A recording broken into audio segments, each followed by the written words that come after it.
Hey, BC here. Welcome to BC Nephro. Thanks for watching.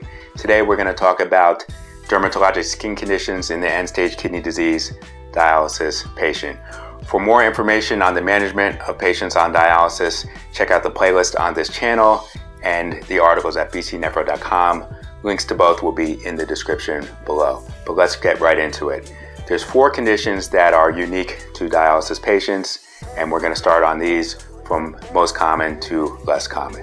So what is very common is uremic pruritus. Now, of course, anyone can get itching, but uremic pruritus is going to be unique to patients with kidney failure and often occurs on patients on dialysis. So there's something about uremia. In addition, there's the hyperphosphatemia that's associated with the mineral bone disease that contributes to the itching. And it is true that the incidence of pruritus has improved with improved management, high flux membranes, improved clearances, but this still is a very common. Up to 50% of patients will complain of either localized or generalized itching. So what to do for these patients? So of course you're going to make sure that their dialysis is intensified, high flux membrane, maybe increase the dialysis time. Think about extended dialysis such as nocturnal dialysis. You're going to look at the phosphorus, make sure this is controlled and managed well with the mineral bone disease status. But many patients have optimal kinetics, good phosphorus, and they still have itching. So what do you do here? Dry skin is very common in dialysis patients, so you're going to want to use an emollient. They recommend water-based emollients, and the one I like to use is lachydrin. Treat that first. Next, you can get into a topical analgesic, and the one that is recommended is pramoxine, which you can get over the counter in a preparation such as CeraVe. Now, a lot of people use antihistamines. Now, these can have side effects, sedating, and other side effects, especially in older patients. My go-to, which I find is very effective in a large number of patients, is gabapentin. So what you do is you start gabapentin, 100 milligrams 3 times a week after dialysis. You can up titrate to 300 milligrams 3 times a week. Wouldn't go higher than that because gabapentin is renally excreted and can cause toxicity in higher doses in the dialysis patient. The toxicities you might see are lethargy and myoclonus. So stick to the 100 to 300 milligrams up to 3 days a week. You're going to want to counsel the patients that this does not work like an antihistamine. It does not stop the itching right away, but it builds up in the system. And if they ask them to give it a month, most of these patients, a large majority, you'll find clinical improvement. Another agent that works by a similar mechanism is pregabalin. So this one will be used daily, start at 25 milligrams a day. You can up titrate to 75 milligrams a day. Studies have shown similar efficacy as to gabapentin. If this doesn't work, there is a newer agent called Korsuva, and this is an intravenous agent that is an opioid receptor modulator. So the opioid receptors are thought to be somehow contribute to the pruritus of uremia, and this can be given to the end of dialysis for your refractory cases. This is a newer agent that's going to be more expensive and harder to get approval, but this is an option there. And finally, something that was done years ago was one of the treatments, and is still an option, is ultraviolet therapy. So you're going to have to refer to a dermatologist, and it may be difficult getting access to this, but ultraviolet therapy can help this symptom as well. Moving on, something called calciphylaxis, which is our second condition unique to dialysis patients. So what is calciphylaxis? So calciphylaxis happens when there's calcifications of the small vessels, capillaries, arterioles, venules in the dermis and subcutaneous fat. This calcification leads to obstruction and infarction of these tissues.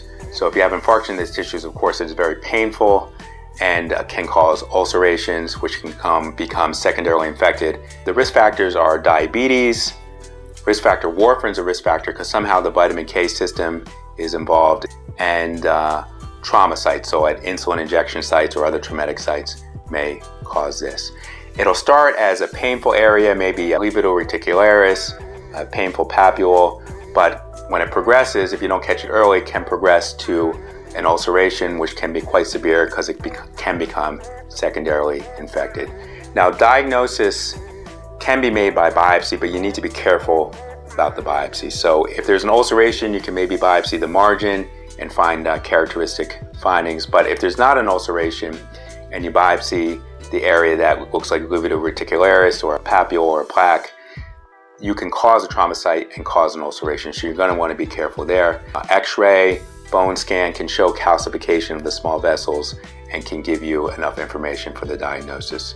So the treatment of this, first thing, the main thing is to make sure there's not too much calcium. So you're going to want to change the calcium phosphorus binders to a non-calcium phosphorus binder. You're going to want to change the vitamin D analog for your treatment of secondary hyperparathyroidism to Cinacalcet. You're going to want to control the calcium phosphorus, and you're going to want to control the PTH. If they cannot be controlled by these measures, you're going to think about a parathyroidectomy. Attention to wound care and treatment of any secondary infections. And then the next treatment, which is really a mainstay of treatment, is sodium thiosulfate. So sodium thiosulfate treatment for cyanide poisoning, which I don't think we see too much, but it really is commonly used as treatment for calciphylaxis with the ulcerations and can help reduce the pain and help the wound healing. So this is given after dialysis 3 days a week, given for a period of 2 to 3 months, and often results in clinical improvement. There are some side effects of sodium thiosulfate. Specifically, it can cause nausea and it can cause an increased anion gap acidosis. So if you see the symptom, the serum bicarbonate dropping on the dialysis labs, and they're on sodium thiosulfate, think of this and decrease the dose from 25 to 12.5 milligrams and see if they can tolerate that. All right, so now we're going to get into a more rare condition. It's called Kyrle Disease, acquired perforating dermatosis. And this is a skin lesion that's also seen in dialysis patients, diabetics, more common in African Americans. And what it is really itchy papules on the extensor surfaces of the arms, also the trunk. So you have these papules that have a central keratin plug. The plug looks whitish or yellowish. The treatment of this, a little bit difficult, so emollients and antipruritic agents may help. And in a severe case, you may think about referring to the dermatology for the ultraviolet therapy. The fourth condition, which fortunately is becoming rarer, is nephrogenic systemic fibrosis. So this is a condition that's actually linked to gadolinium. Now, gadolinium is not nephrotoxic, as is IV contrast, but potentially had this complication. So what happened was, instead of a CTA, an MRA was given to evaluate vascular disease in dialysis patients. And then this condition was observed and determined to be related to that. So gadolinium usually stays in the system for an hour or two and then is removed, but it is removed by the kidneys, so it can be in the system for 2 or 3 days in patients with kidney failure. So what would happen is the gadolinium would somehow, the ionized would change to the ionized form or something like this, and that would somehow chelate phosphorus, deposit in the skin, and cause this condition. And this condition was really bad news. You would get thickening of the skin. It was essentially be like scleroderma. Very thickening of the skin, involved the hands and the joints, contractures of the joints. And it was very bad news. And patients essentially had a high mortality after developing this condition. Very debilitating, painful, and fatal condition. Fortunately, we're not seeing it as much anymore because there is a new type of gadolinium classified as a type 2 agent that does not have the same characteristics, and this is the preferred gadolinium agent in patients.